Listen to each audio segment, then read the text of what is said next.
to Sugar Coated. I'm your host, Adrienne Garland, the CEO and founder of She Leads Media. For far too long, women have been conditioned to sugarcoat their words, their actions, and the way they show up in the world, and to conform to certain cultural norms and ideals. This is inherently designed to keep those who are outside of the norm from gaining power, prestige, wealth, and influence, preventing more women from being recognized and respected as the powerful leaders that we truly are. Join me each week as we dive into raw conversations with remarkable, uncompromising, and inspirational women that will encourage you to strip away your sugarcoating and move boldly in the direction of your magnificent dreams. Hi, everybody. This is Adrienne Garland, and welcome to Sugar Coated. I am so excited to welcome Eva Janotta to Sugar Coated today. Eva is somebody who I met through a coaching program that we both love, and she is an expert marketing strategist and marketing consultant. What I really love about Eva is she has such a powerful way with words, and that's why I wanted to introduce her to all of you today. So welcome, Eva. Hi, Adrienne. Thank you. Yeah, it's so exciting. You know, I really love the power of some of these groups that I'm a part of. And you're one of the people who was just so open and friendly and reached out to me and have also offered some, added value. You've facilitated a separate group that was incredible. I would love to just learn a little bit more about you, what you do today, and sort of how you got started. Yeah, so I'll answer the first part first. So what I do today is my company, we help leaders and entrepreneurs in the helping women economy to stand out online. And to break that down, that means we typically work with service providers whose services impact women. So we work with a lot of coaches and consultants in sectors like diversity and inclusion or negotiation or career advancement. And we help them stand out online, help them be heard, sought after, and hired for their work through thought leadership and social media marketing and overall communication strategy. So how they convey themselves to the world and to their audience. I love it. And, this is, as everybody knows who sort of knows anything about She Leads Media, this is something that I'm super passionate about. It is critically important for women to be able to communicate their thoughts, ideas, and opinions and get those out into the world. So yes. I do a lot of work with women and helping them to understand the media. And it seems like you come at it from the thought leadership perspective. All of those things can work so beautifully together, though, because when you pitch the media and do that in the right way, the media is, you're going to have to give them some links to your background and your thoughts so that they can see that you are a credible person. Mm-hmm. So it sounds to me like what you do is you help those women to sort of build that body of work. Yes. And I love that phrase, body of work. Also, we call it intellectual property sometimes, but really helping, women, they have their ideas, they have this deep subject matter expertise, and it can be challenging to take that knowledge and convey it to the world in a way that they're going to understand, that they're going to find really magnetic and compelling and unignorable. And so that is the role that my company plays. What do you think is the biggest obstacle for women? Because I will say that I suffer from that as well. I know that I have, deep expertise in a couple of different areas, but when I really sit down to think about what's my thought leadership, what should I be writing about on a consistent basis, I get so lost. Yeah, that's a good question. And it's hard to choose just one big block, because I think what's more common is that several different blocks are kind of all playing together at the same time. And so one thing that comes up is what I call the curse of knowledge. And so that's where you know what you know so well, and it's so obvious to you that when you think about what you want to share with the world, it almost seems like silly to share that, because you're like, well, everybody knows this already. Like, why would I talk about that? Literally everyone knows that. And so that's one place where women entrepreneurs can get stuck, is they forget that what they know so well is really valuable and insightful to others. And I think another thing that's really a challenge can be, the way women have been socialized, typically speaking, is we're taught to be appeasing and to be pleasing and to be accommodating and to kind of not make waves and get along. And those are valuable skills in a lot of situations. But when it comes to being a thought leader, you actually want people to disagree with you. You want to say things that are bold and galvanizing and that folks are not going to like necessarily. And when you do that, you're really exposing yourself to, disagreement, to people not liking you, to people questioning you. And that can feel very unsafe. There are a lot of, we've been trained, I think, from our upbringing, but also from what we see in the media, that it's not safe as a woman to be visible necessarily. And so that is a real big barrier for folks when it comes to putting their thought leadership out there in a way that's not like watered down or vanilla, but really, really compelling. So how do you get women past that? Because I know that we sort of know logically and completely understand what you're saying, that in order to really be that thought leader, you do need to put out content that could be, very polarizing, and that it exposes you to criticism. Yeah. So it's almost like there's a psychological component to it too. So it's not just the writing. How do you get women, because I know that is what your work is focused on, and you have a lot of background. I know you studied women's issues in college. How do you sort of get women past that conditioning and get them to a place where they can put those bold ideas out into the world? Yeah, well, that's a good question. And I would say it's not so much something that you can just get past, like it's a line that you cross over and then you're done with it forever.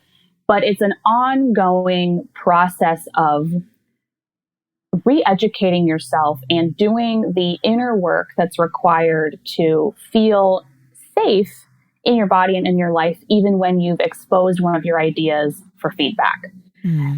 And so I would say there are two things. So one, which is outside the scope of what I do, is I think it's really important for women entrepreneurs, for people of all genders, to work on their inner selves. So whether that's with a therapist or a mindset coach, or just as much as you can on your own through reading and journaling and exercises, to understand how your nervous system works, what triggers you to feel unsafe, what can you do when you're feeling unsafe to soothe yourself, and what are some of the beliefs you have, almost always from your upbringing, that hold you back from expressing yourself and using your voice as loud as you can.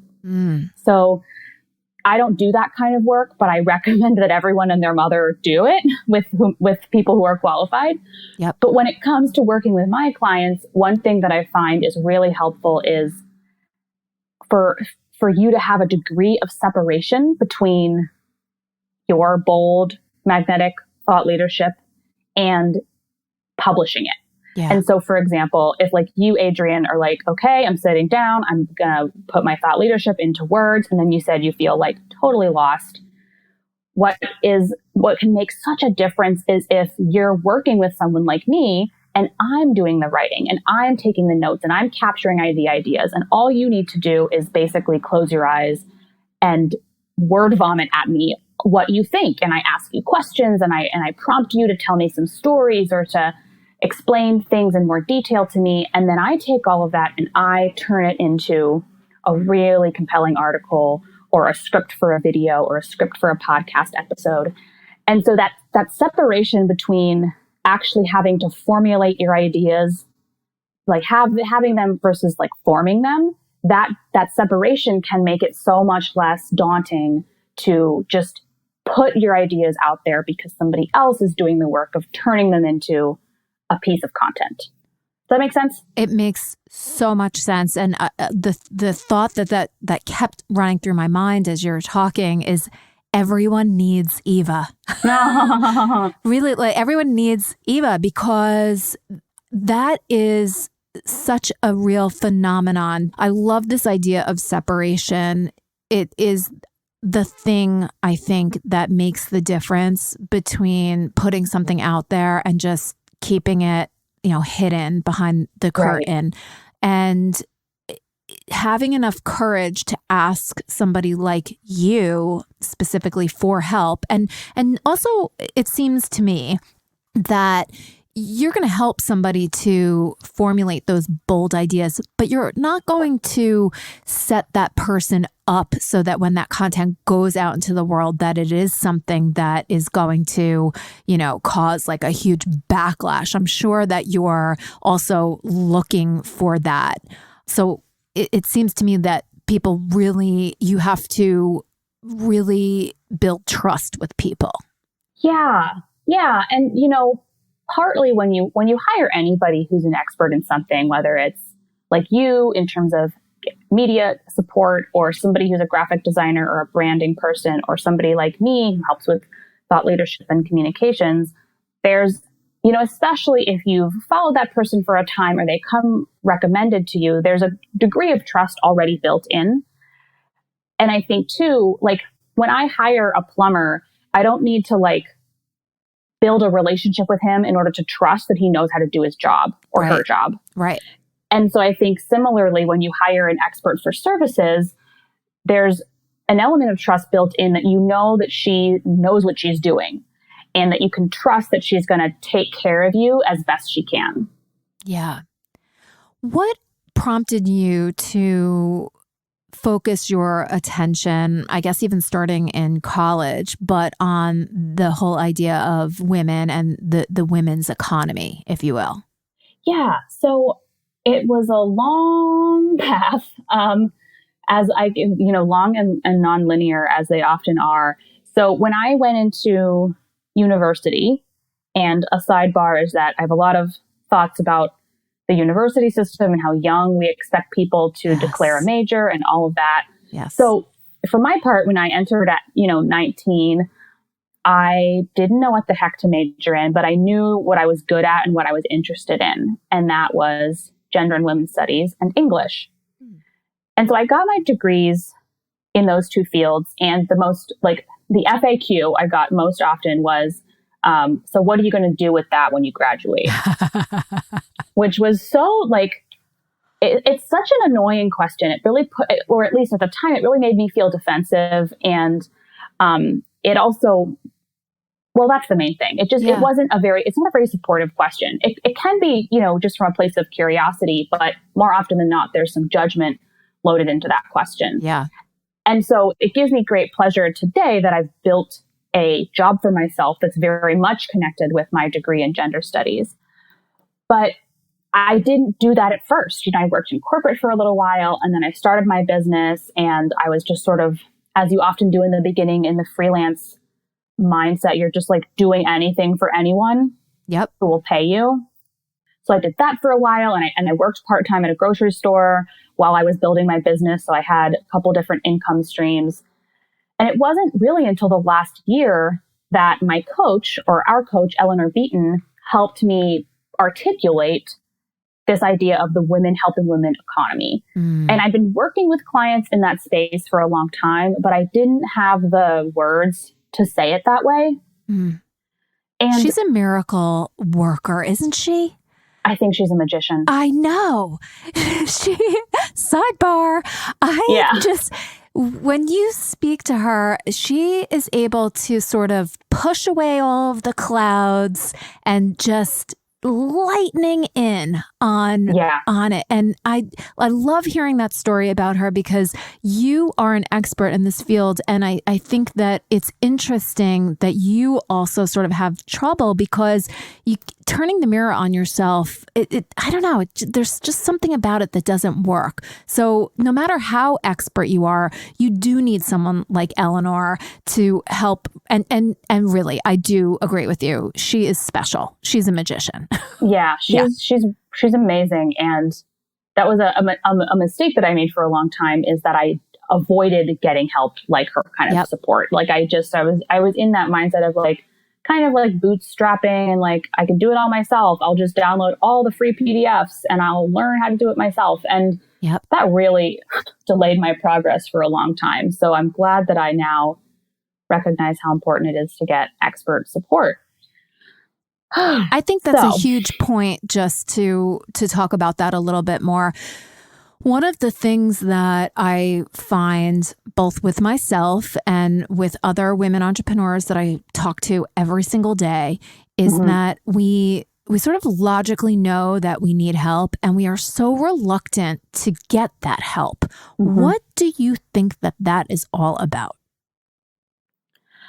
That's an interesting thing, because I think part of it is, at least if you're in the United States, which you and I are, there's a really subtle and not so subtle culture of individualism here. Yeah.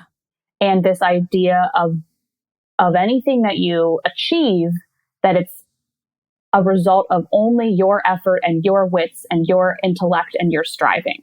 Yeah.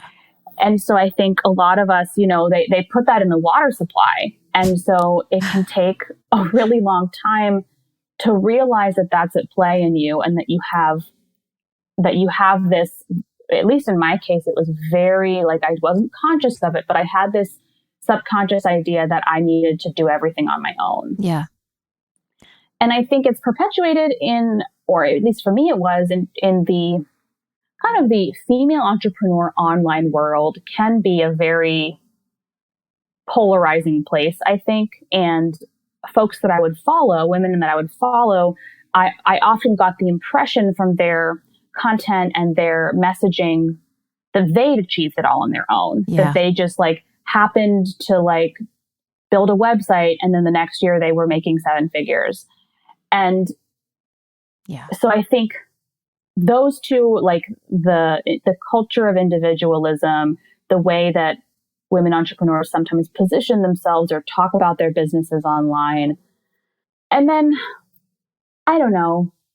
I don't think I have anything to add to that. I think those would be those are the two forces that come to mind for me. What do you think? Yeah, I agree with you. I do think that there's a little bit of, I don't think it's intentional. I think that the women that are successful online are doing their very best to show up and sort of demonstrate that you can do it, right? I think there's a message of positivity behind it, but I think when you're an outsider looking in, you're saying, how could she have done this all on her own? And she did it on her own and she's making 7 figures. And what does she have that I don't? And then this whole, blame of how we're not good enough, or we don't have all the right things, or we're not, we start looking at things that aren't like, well, maybe she had help. We start thinking she's thinner than me. She has, luxurious blonde hair.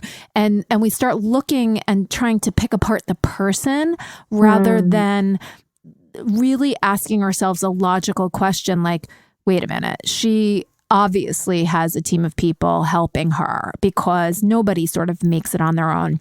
I do think that more and more people are opening their kimono and saying that they don't do it on their own, and that they do have a whole team of people helping them. That sort of makes me feel a lot better. But I agree with you on the individualism and that it's in the water supply. I mean, Eva, what an amazing phrase, first of all. But yeah, there's this idea that if you can't make it on your own and hustle and grind and, do all the things, that as an entrepreneur, there's something wrong with you. Yeah. And yeah, it's a bad message. And the message for entrepreneurship really should be that, yes, you have this model, this ideal of like this single entrepreneur, trekking through the desert and right. creating. She's a digital nomad, of course. Exactly.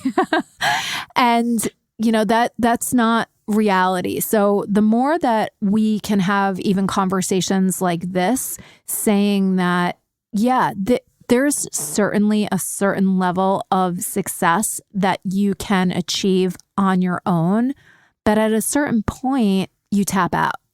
There's no more to give. Yeah.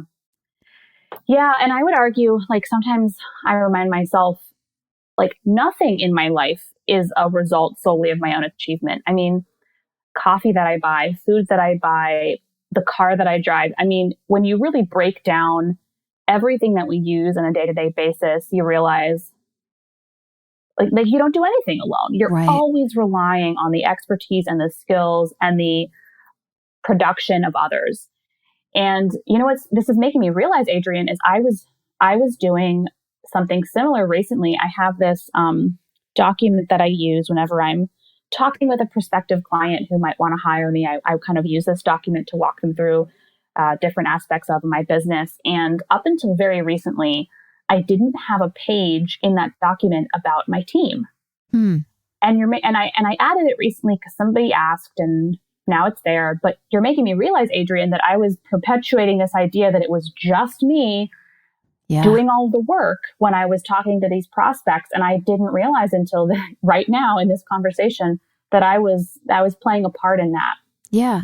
And you know what I think is like, what a great realization. And I also think that what ends up happening unintentionally is that when we sort of position ourselves as this, solo person and we're talking to clients, we set the expectation for clients that they're always going to get us, right? Great point. Right? You just made me think of this. And what happens is that when you perhaps pass something off to a team member, or, they're expecting that you are the one that's always available for them. And then when they don't get that, their expectations are not met. So setting up from the get-go that, yes, this is your business and, the buck stops with you, of course, but that there's a whole team of people that are working behind the scenes to bring this to life. It sort of sets the expectation for the client that they don't have carte blanche access to you. That is such a good point, Adrienne. Absolutely. And I think we do this as women because of the people pleasing. We want, right? My nemesis. Well, me too. And I am trying, well, try, don't try, do, whatever that Yoda phrase is. But yeah, it's the people pleasing is something that I believe gets in the way of scaling a business and building a business. It gets in the way of everything good in the world, I would say, because, and you were mentioning earlier when we were talking about thought leadership, like how do you step past the challenges that hold women back in their thought leadership? And people pleasing is a huge one. If you want your thought leadership to make everyone who reads it happy and nod in agreement with you, then your thought leadership isn't thought leadership. It's something really, really bland that's probably been said before. Yeah. And when it comes to growing your business, when it comes to setting up boundaries for yourself with your family or with your clients, I mean, the more I become aware of how people pleasing shows up, the more I realize, it just ruins everything. It makes everything worse. Yeah, it's not a good roadmap to be following. And just hearkening back to some of the things that you said earlier, being aware and sort of journaling those things out, those are probably some of the best things that you can do. It's like clear the crap out of your mind so that you can grow a business, so that you can have an opinion. And it's not to say that it's not important for people to like you and to want to follow things that you're doing. So I would say that there is a little bit of a fine line there, right? Because in order for people to want to hire you, they want to like you, they want to work with you. They're not going to want to work with somebody who, they don't like. So you have to balance that out, but going to the extreme and doing things to please people and to please people that we don't even know, quite frankly, is pretty stupid. It's pretty comical when you think about it, because it's it's so ludicrous. It is. And I would say, when you were talking about how if people are going to hire you, they need to like you, and that's true. And the three words they get bandied about a lot in marketing is know, like, and trust. Yeah. And for sure. But I think that you don't, if you are a kind person with integrity, you're going to please people and they're going to like you just by the very nature of being that kind of person. And that you don't need to make an extra effort or do any sort of gymnastics to make people like you. I mean, when I think about people pleasing, I realize that it's very manipulative. It is. First of all, it makes me feel needy, and which is not pleasant. And it's also I'm trying to manipulate someone into having a certain view of me. Right. Whereas if I am really grounded in myself and acting with integrity and with kindness, then people will like me. And those that don't, it's not about me. And I don't need to do anything extra to earn that from them. Yeah. That I think that is so wise. And these are the things that we need to learn. And they show up so much, I believe, in entrepreneurship. Yeah. Yeah. I mean, I think entrepreneurship is what a roller coaster ride through your own psyche. Oh my goodness. Right? Yeah. When people ask what's the hardest thing about entrepreneurship, I think that they expect answers growing revenue or selling. Well, maybe selling, because there is a little bit of, your psyche behind that. But it's just the whole entire process of all of the shit that comes to the surface about you. And it's right in your face. You have to deal with it, because if you don't, you're never going to be able to build your business. Yeah, I would say the hardest thing about entrepreneurship is my brain. Yeah. Frankly. My monkey mind. Yeah, that's my greatest asset. And also, its shadow side is my greatest challenge, is it always throwing things in my way that I don't expect. I think that is why I also was drawn to you and why I quite frankly like you, because I see a lot of, the same type of, first of all, I admire how brilliant you are, and the way that you have with words is beautiful. So I admire that so much. And then you do have a really kind way about you, and people are drawn to you.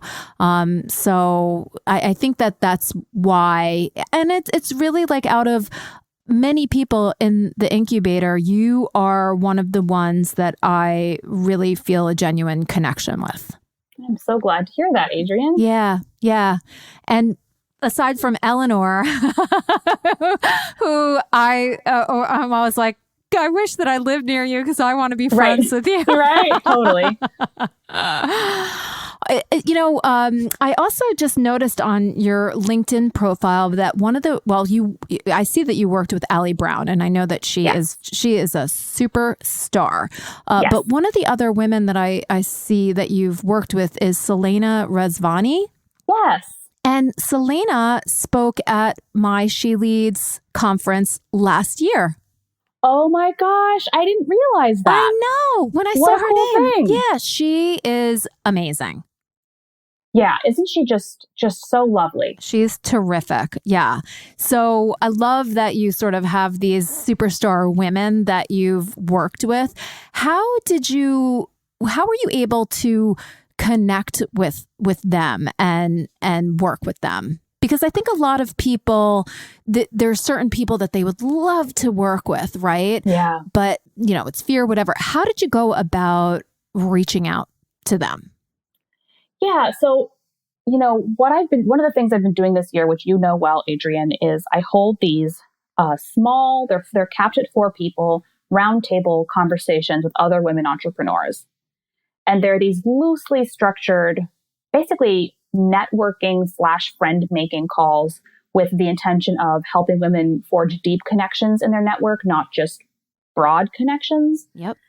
And one of the questions that I ask in every conversation is, how are you reaching your audience today? What's working well? What are the challenges? And so I've talked now with dozens of women entrepreneurs, and by far and away, the most common answer to this question of how are you reaching your audience today is word of mouth and referrals. Mm. So Selena was a referral from another client. In fact, most of the clients that I work with are referrals from others. And that is a wonderful, wonderful thing.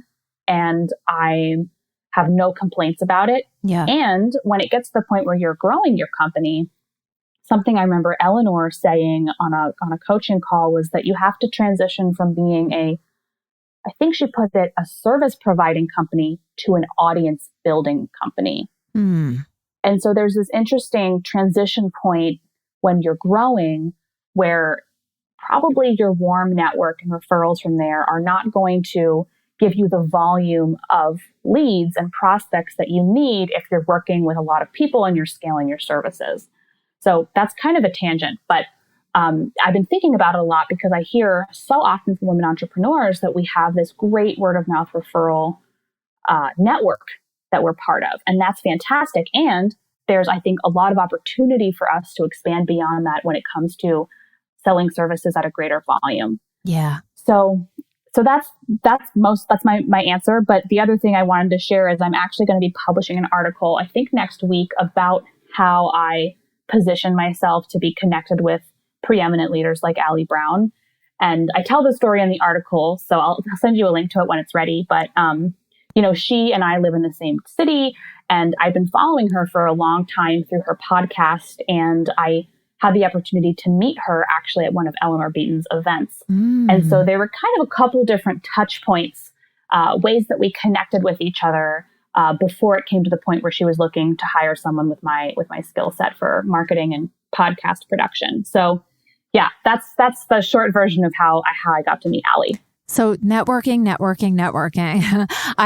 It's funny. I teach a class at NYU, and it's all about entrepreneurship and business plan development in the event management industry. Mm. And I love the class so much, and I love all the enthusiasm of the students. It says at a graduate level, so they're they have some work experience, so they're not newbies. And I always talk about how important your network is. Yeah. And they agree. And a lot of the questions that come up is like, okay, well, how do I connect with people during coronavirus? I love this question. So what is your advice? I just wrote an article about this too, so let me ask you this first, Adrienne. So how often have you heard the phrase, or maybe even thought, that it's really hard to make friends as an adult? I've heard that phrase. I personally do not have that problem, not to toot my own horn. Yes. Okay. So I too have heard this phrase all over the place from colleagues and people in my network and friends. I also have never had that thought cross my mind because I find it very, very easy and fun to make friends. Me too.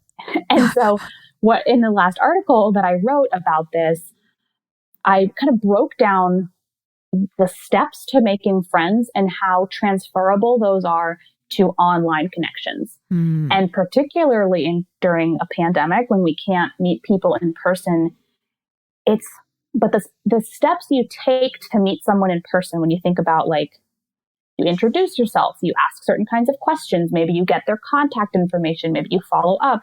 All of those things can be done online. Yeah. And for me, LinkedIn is my absolute favorite tool for that. And so I am connecting with people all the time. Just last week, I read a really interesting article in the New York Times about the Myers-Briggs personality assessment and how it can be a barrier to inclusion in the workplace. And I thought it was a great article. And I looked at the woman who wrote it, her name, I grabbed it, I pasted it into my LinkedIn search bar. I found her, I connected with her, and I intend to follow up with her because I think she's a really fascinating woman. And so what I encourage folks to do is let me back up. So I think that where a lot of people get stuck making new connections, whether in person or online, is they get really nervous about making the first move.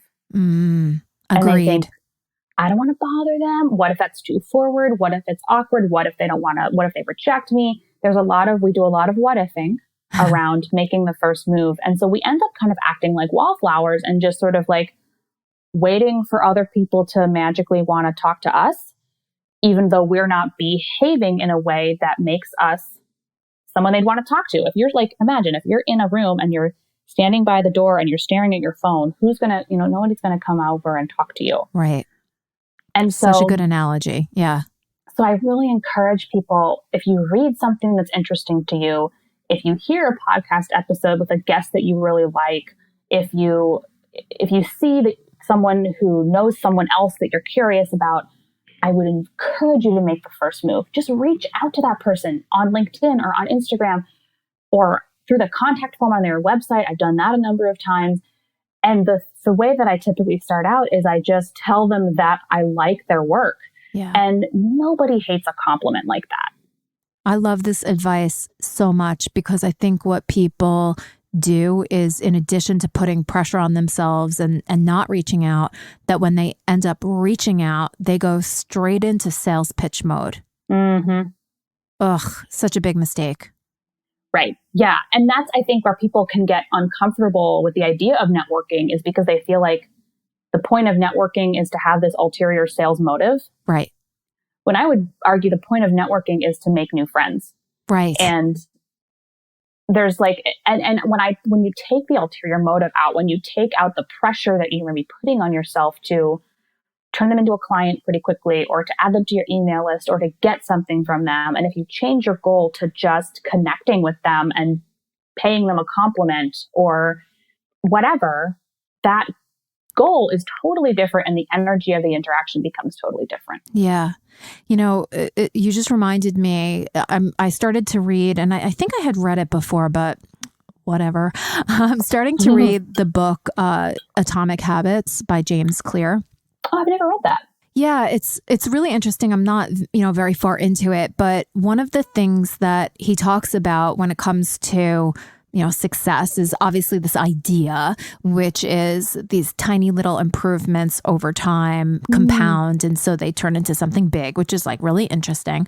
But that instead of focusing on goals, like what you're talking about, the goal is to get more clients, right? So I'm going to reach out to people on LinkedIn, and you put all this pressure on yourself.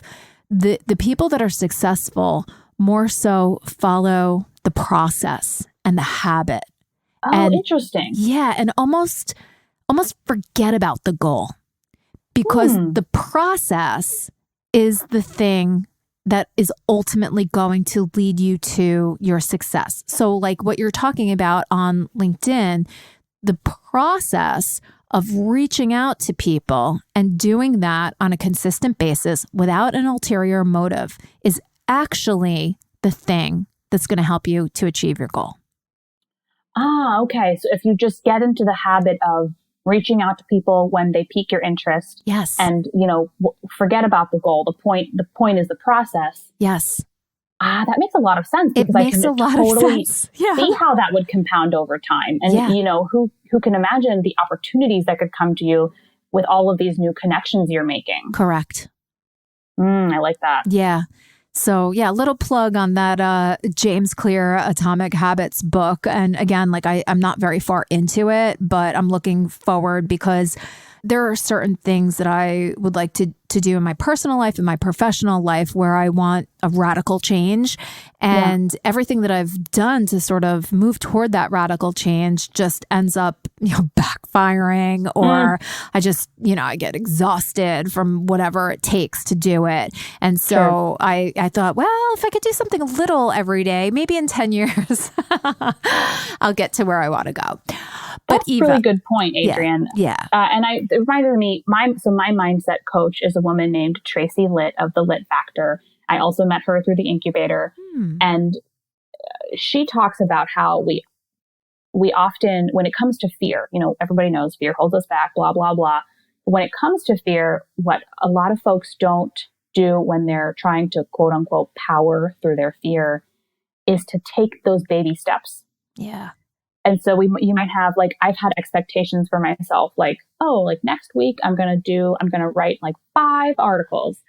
And when it comes to it, that's a little intimidating to me. And so to break that down, I need to maybe I need to outline 5 ideas, or maybe I need to write 1 article. But the idea of these, like, I just needed to say this because I get stuck on this a lot personally, which is where I have these grandiose ideas and the timeline for them is insane in my mind. Like, it's way unrealistic. Too fast. Unrealistic. Like, doesn't give me enough time for my whole system to get used to that idea and to build the habits and to build the processes.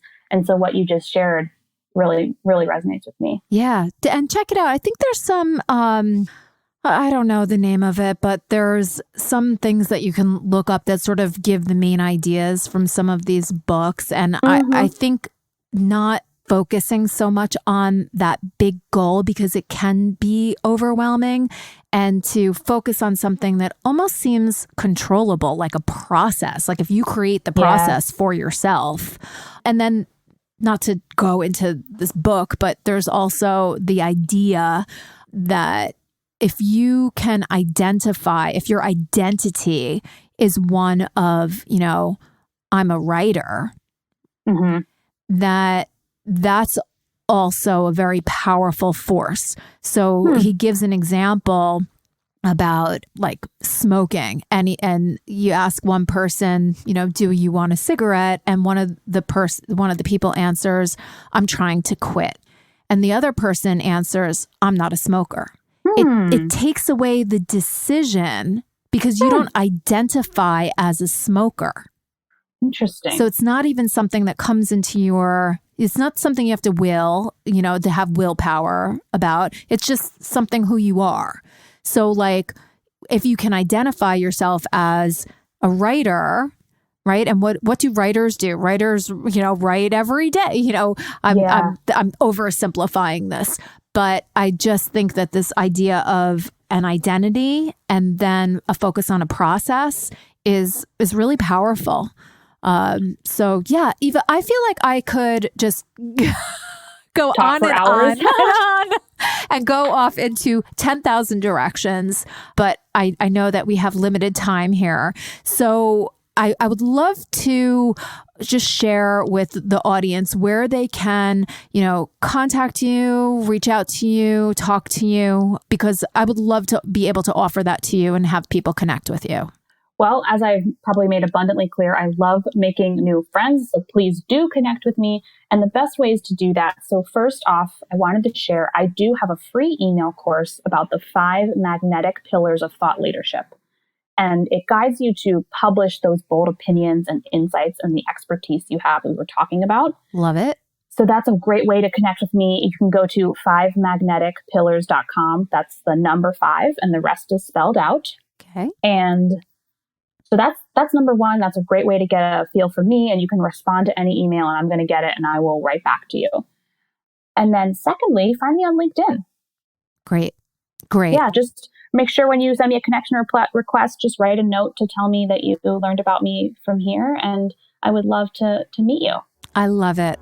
Well, thank you so much. I appreciate your time. I appreciate your wisdom. I appreciate your friendship. So thank you so much, Eva. Thanks, Adrienne. This was great. Take care. Bye.